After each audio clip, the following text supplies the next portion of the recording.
So welcome back everyone to another video. Today I am back with another comparison video, and this time we are doing the Pilum versus all of the heavy weapons available on the test server.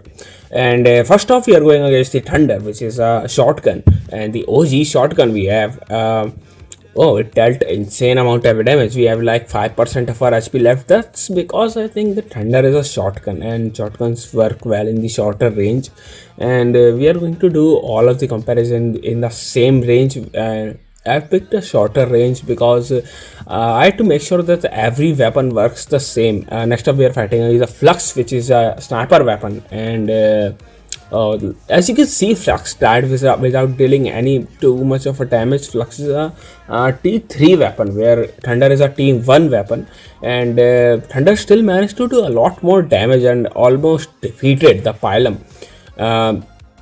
Next up we are fighting against the Dragoon, and Dragoon is also a sniper weapon. Oh, it did pretty well. The Dragoon still stands out in the heavy weapon category, I'd say. Even after being a T3 weapon, it is better than many T4 weapons. So next up we are going against the which one is this? Yep, this is Amber. I forgot the name for a while.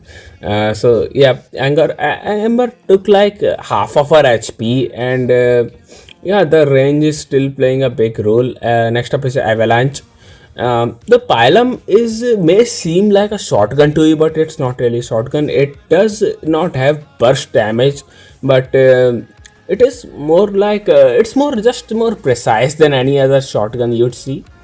Next up we are fighting against the Puncher, and Puncher is actually a lockdown weapon that locks down the enemy, but here the Puncher won't be doing too much of a good job because we are already standing at one place.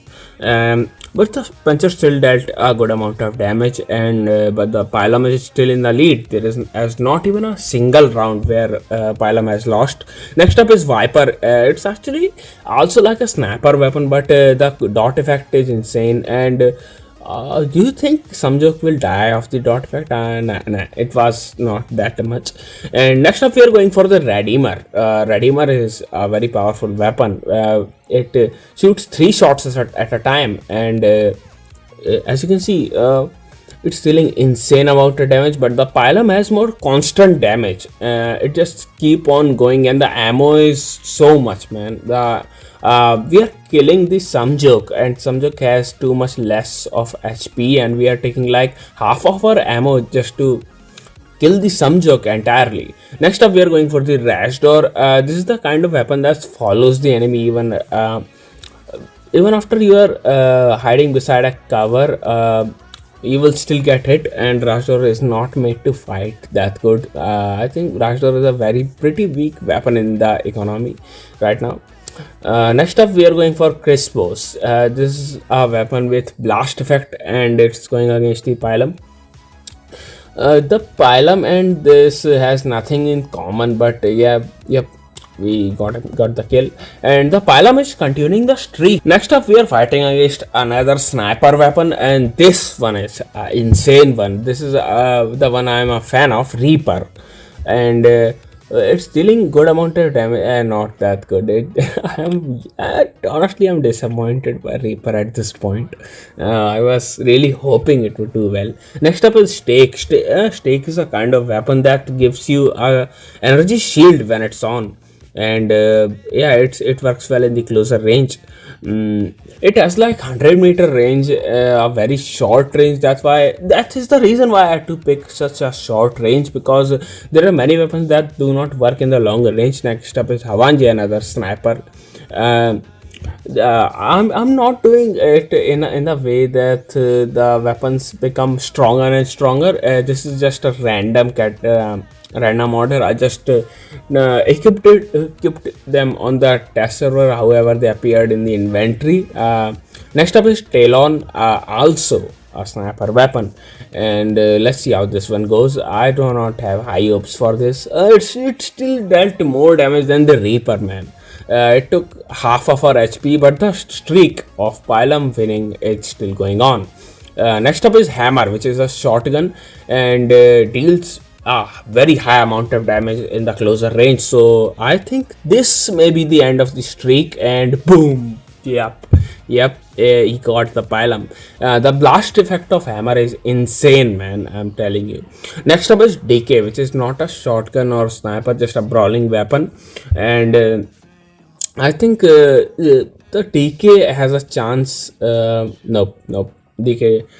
So the hammer is the only one which was able to defeat the Pilum at this. Next up is another sniper weapon, Prisma, and Prisma is something that is not going to stand out against the Pilum. It is dealing a good amount of damage, so it took like 40% of our HP and ended. So yeah, next up we are going for Hornet. Hornet is also a sniper weapon category weapon, and it has the dot effect. So let's see how this goes. We are as you are seeing, I'm doing all of the round on the 80-meter range. I always pick one range and just stay on it. The map is, by the way, Power Plant, if you don't know. There are many new players coming. This is Brisant. Brisant is a closer range weapon, and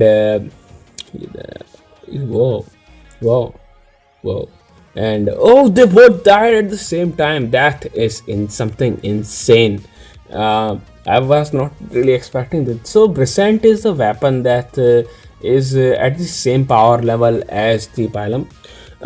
Next up we are going for Lenani. Lenani is a previous meta weapon that was in meta recently, but yeah, let's see how this goes. And boom, yep, the dot effect got us. Damn it, man. The dot effect, this is the kind of thing that you only see happening in war robots.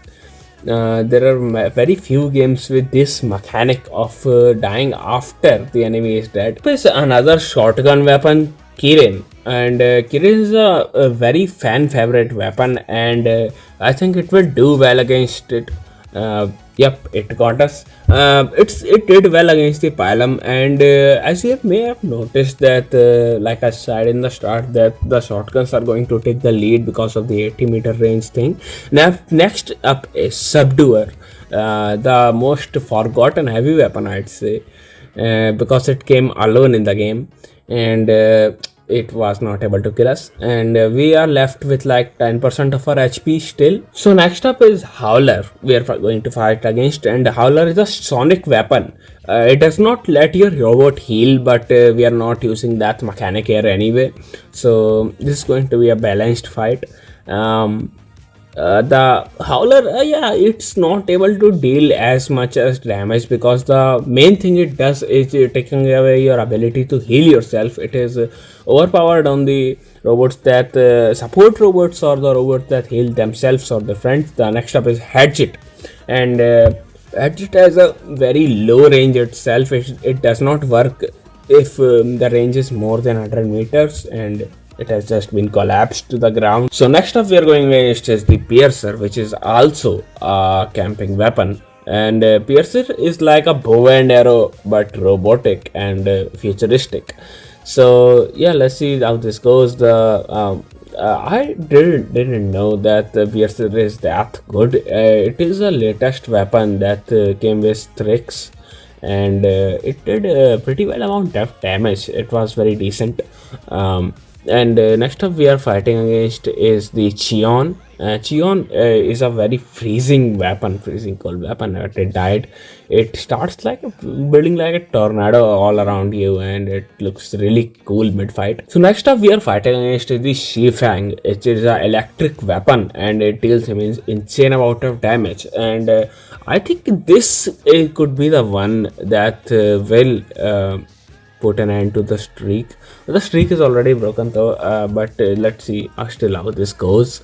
And so it took like 60% of our HP and lost. I had high hopes for Sifang, but it just does not comply.